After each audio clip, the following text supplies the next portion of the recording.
जळगाव जामोद तालुक्यातील जिल्हा परिषद केंद्रीय मराठी प्राथमिक शाळा वडशिंगी येथे वार्षिक स्नेहसंमेलन कार्यक्रमाचा बक्षीस वितरण समारंभ 7 फेब्रुवारी रोजी संपन्न झाला।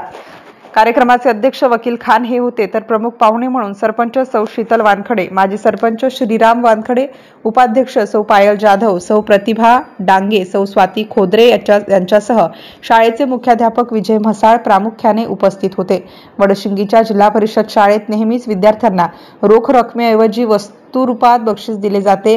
त्या अनुषंगाने याही वर्षी शाळेतील सर्व विद्यार्थ्यांना दर्जेदार गुणवत्ता असणारे 300 रुपये किमतीचे 168 स्टडी टेबलचे वितरण उपस्थित मान्यवरांच्या हस्ते करण्यात आले। बक्षीस वितरण कार्यक्रमाचे प्रास्ताविक विजय म्हसाळ, तर सूत्रसंचालन श्रीकृष्ण भटकर, तर आभार प्रदर्शन सारंगधर बांगर यांनी केले। MCN न्यूज मराठी करिता दिलीप इंगळे, जळगाव। सुरू केलेला आपण केला साथ दिली। मागच्या वर्षी सुद्धा आपण चांगले एक्झाम पॅड वाटप केले। यावर्षी सुद्धा मला अपेक्षा नव्हती एवढ्या बक्षिसाची किंवा दिवसा आपण कार्यक्रम करताय म्हणून एवढं बक्षीस होणार नाही, परंतु चांगला 25,000ची रक्कम आपल्या गावकऱ्यांनी या कार्यक्रमासाठी दिली आहे, म्हणून त्या ठिकाणी आपल्याला खरेदी करता आलं।